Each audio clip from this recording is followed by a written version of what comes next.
अखाड़ा में अब बात एनसीपी में जारी सियासी घमासान की। शरद पवार दिल्ली पहुंच गए हैं। शरद पवार के साथ सुप्रिया सुळे और जितेंद्र आव्हाड भी दिल्ली पहुंचे हैं। शरद पवार आज दिल्ली में एक अहम बैठक करेंगे। ये बैठक दोपहर करीब 3 बजे होगी। जानकारी के मुताबिक पार्टी की राष्ट्रीय कार्यकारिणी की इस बैठक में कुल 25 सदस्य हिस्सा लेंगे। इस बैठक में आगे की रणनीति पर चर्चा होगी। खबर है कि NCP working committee Sharad Pawar के नेतृत्व में भरोसा जताएगी। इसके साथ ही चुनाव आयोग में आगे की लड़ाई पर भी चर्चा की जाएगी। बैठक के बाद शरद पवार प्रेस कॉन्फ्रेंस भी करेंगे। दिल्ली में शरद पवार के घर से हमारे साथ नीरज कुमार जुड़ रहे हैं। नीरज, बताइए कौन कौन ये 25 सदस्य हैं, क्योंकि कल अजीत पवार के मंच से तो ये साफ कह दिया गया था 2 बीच के बिचौलियों को हटा दें, बाकी सब ठीक हो जाएगा। इशारा जयंत पाटिल और जितेंद्र आव्हाड पर भी था, सब कह रहे हैं। देखिए, बिल्कुल 25 लोग होंगे आनंद, और ये 2 लोग भी बैठक में होंगे। शरद पवार होंगे, सुप्रिया सुळे होंगी, इसके अलावा पीसी चाको होंगे, सोनिया दुहन, धीरज शर्मा। लेकिन इस वक्त आपको दिखाते हैं यहाँ की तस्वीरें। बैठक में महत्वपूर्ण फैसले होंगे, आपने भी जिक्र किया। लेकिन इस तरह के पोस्टर शरद पवार के आवास के बाहर भी लगाए गए हैं। एनसीपी के स्टूडेंट्स विंग की तरफ से शरद पवार को दिखाया गया बाहुबली, और पीछे जो तस्वीर आपको दिख रही है वो प्रफुल्ल पटेल की है। प्रफुल्ल पटेल जैसे लगने की तस्वीर है, और पार्टी के कार्यकर्ताओं और नेताओं का यह भी कहना है कि प्रफुल्ल पटेल ने ठीक नहीं किया, धोखा किया। और जो नारा लिखा है वो आपको एक बार फिर बता दे, सारा देश देख रहा है, अपनों में छुपे गद्दारों को माफ नहीं करेगी जनता, ऐसे फर्जी मक्कारों को। तो शरद पवार अपनी लड़ाई के लिए तैयार है आनंद। दूसरी तरफ शरद पवार के मुख्य द्वार की तरफ जब हम आगे बढ़ते हैं तो यहाँ भी जो बैनर होर्डिंग्स है उनका रंग रूप बदल गया। शरद पवार को आप देख सकते हैं जिन्होंने लड़ाई का ऐलान किया, जितेंद्र आव्हाड को देख सकते हैं जिनको लेकर पार्टी के अंदर बहुत नेता सवाल उठाते हैं, सुप्रिया सुळे जो कि कार्यकारी अध्यक्ष है, उनकी एक बड़ी तस्वीर शरद पवार के पीछे लगाई गई है। लेकिन इस वक्त शरद पवार के घर का माहौल आपको दिखाते हैं। अब से थोड़ी देर पहले 10 से 20 कार्यकर्ता भी हैदराबाद से पहुंचे थे आज की बैठक से को लेकर, क्योंकि उन्हें ऐसा लग रहा है कि शरद पवार आने वाले वक्त के लिए रणनीति तैयार करेंगे। अभी तमाम नेता शरद पवार के आवास पे हम लोग मौजूद है। एक अंदर बैठक चल रही है, 3 बजे की बैठक से पहले की बैठक अंदर चल रही है आनंद, और उस बैठक में चुनाव आयोग में क्या रणनीति होगी, एनसीपी की उस पर चर्चा होगी। कितने सदस्य हैं एमएलए अभी देखिए आज की तारीख में महाराष्ट्र दिल्ली में मीटिंग करने से क्या लाभ, एक प्रश्न उठता है। दोपहर 3 बजे शरद पवार की बैठक है। इस बैठक से पहले शरद पवार के समर्थन में पोस्टर लगाए गए, वहीं एक और पोस्टर लगाया गया है जिसमें बिना नाम के अजीत पवार खेमे को गद्दार बताया गया है। पोस्टर जैसे आपको नीरज ने दिखाया बाहुबली फिल्म से इंस्पायर्ड है, जिसमें कटप्पा बाहुबली को पीछे से वार करते हैं। बताया जा रहा है कि पोस्टर में अजीत पवार खेमे को कटप्पा, जबकि शरद पवार को बाहुबली जैसा दर्शाया गया है। इतना ही नहीं, पोस्टर में बाकायदा गद्दार हैशटैग भी लिखा हुआ है। नीरज ने ये पोस्टर हमें दिखाया।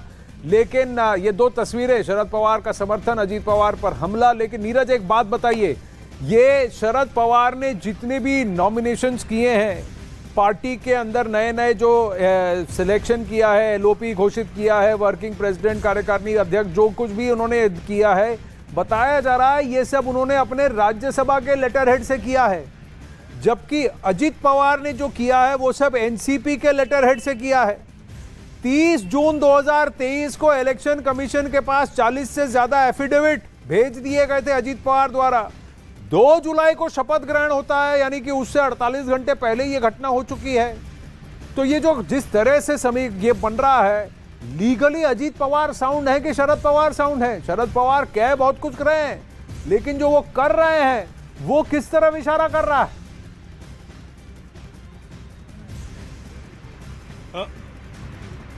आनंद, आपने ठीक कहा कि 30 जून को जानकारी दी गई थी अजीत पवार की तरफ से चुनाव आयोग को। उसके बाद 5 तारीख को यानी कल बहुत सारे एफिडेविट्स और जानकारियां दी गई। 3 तारीख को 3 जुलाई को शरद पवार खेमे की तरफ से जयंत पाटिल ने कैविएट दाखिल किया था। लेकिन ये सब फैसले आने वाले वक्त में होंगे। चुनाव आयोग पहले क्या करेगा, पहले दोनों खेमे के दावे की पड़ताल करेगा, और फिर सुनवाई होने तक हो सकता है कि वॉच जो है, जो घड़ी चुनाव चिन्ह उसको फ्रीज कर दे, एनसीपी का नाम कुछ दिनों के लिए फ्रीज कर दे वो दोनों खेमों की सुनवाई होने तक, अगले लोकसभा चुनाव तक फैसला करना होगा। लेकिन दावे के लिए 3 आधार चुनाव आयोग आने वाले वक्त में तय करेगा। पहला यह कि कॉन्स्टिट्यूशन को देखेगा पार्टी का, और संगठन में जो पदाधिकारी हैं वो किसकी तरफ है, और उसका रिकॉर्ड क्या एनसीपी के शरद पवार खेमे की तरफ से पहले दिया गया था कि नहीं। लोकसभा सदस्य जी आनंद जी, घड़ी 2 घड़ी 9 घड़ी ये प्रश्न उठेगा। लेकिन सबसे बड़ी बात यह है कि शरद पवार अपने दांव ठीक से खेल रहे हैं या अजीत पवार ने अपने दांव एकदम करेक्ट सेट कर रखे हैं। देखिए, राष्ट्रीय कार्यकारिणी भले ही दिल्ली में हो, लेकिन पावर सेंटर जो है वो महाराष्ट्र है, और वहां पर अभी जमावड़ा और पलड़ा अजीत पवार का भारी दिख रहा है। कटप्पा कौन, बाहुबली कौन, अगर अजीत पवार की समझें तो क्या ये फिर पूरा सिचुएशन ही चेंज हो जाएगा। अजीत पवार ने बहुत सारे आरोप लगाए, ये भी कहा कि 2017 से बातचीत चल रही है बीजेपी के साथ, और 2019 में जो घटा वो शरद पवार के आशीर्वाद से घटा। वहीं एनसीपी में टूट के बाद शरद पवार और अजीत पवार के बीच जुबानी जंग जारी।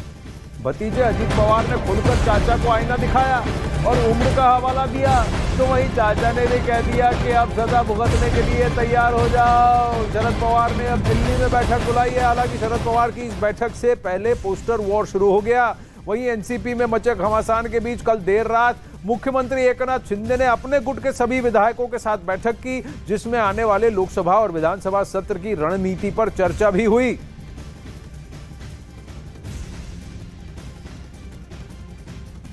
महाराष्ट्र की सियासत में इन दिनों उफान आया हुआ है। उधर अजीत पवार के बागी होने के बाद शरद पवार की टेंशन हाई है। एनसीपी के 30 विधायकों का अजीत पवार को समर्थन है और वो महाराष्ट्र सरकार में डिप्टी सीएम के पद पर बैठ चुके हैं। तो उधर अजीत गुट के सरकार में आने से शिंदे गुट के कई नेता बताया जा रहा है नाराज हो गए हैं। दावा यह है कि इन नेताओं को कैबिनेट विस्तार में बेहतर पद नहीं मिलने का डर सता रहा है। लेकिन कल एकनाथ शिंदे गुट की मीटिंग के बाद सब कुछ ठीक लगा और सबने कहा कि हम एकनाथ शिंदे जी से आश्वस्त हैं, और एकनाथ शिंदे जी ने आश्वस्त किया है कि वो कहीं नहीं जा रहे, सीएम की कुर्सी पर वही बैठे हैं।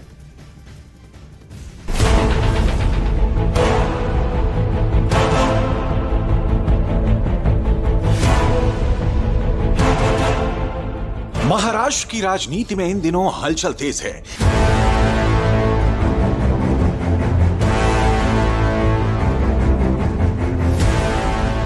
एनसीपी में फूट पड़ने के बाद न केवल शरद पवार और सुप्रिया सुले के माथे पर चिंता की लकीरें बढ़ी, बल्कि महाराष्ट्र के मुख्यमंत्री एकनाथ शिंदे के साथियों के भी आंखें तर्राने का दावा किया जा रहा है। बुधवार को जिस वक्त पवार एंड फैमिली अपना पावर दिखा रही थी, एक दूसरी मीटिंग का शोर मुख्यमंत्री शिंदे के घर में भी गूंज रहा था। दावा किया जा रहा है कि सरकार में अजित पवार गुट के शामिल होने के बाद शिंदे गुट के नेता छिड़क गए हैं। ऐसे में मुख्यमंत्री एकनाथ शिंदे का परेशान होना तो लाजिमी है। इसके पीछे वजह है मनचाहा पद ना मिलना, सरकार में दबदबा कम होना, अजित पवार का डिप्टी सीएम बनना। शिंदे गुट के नेता संजय शिरसाट ने नेताओं की नाराजगी को लेकर बड़ा बयान दिया है। शिरसाट ने संकेत दिए हैं कि अगर वक्त रहते शिंदे गुट के नेताओं को नहीं मनाया जाता है तो वो भविष्य के लिए नुकसानदायक साबित हो सकते हैं।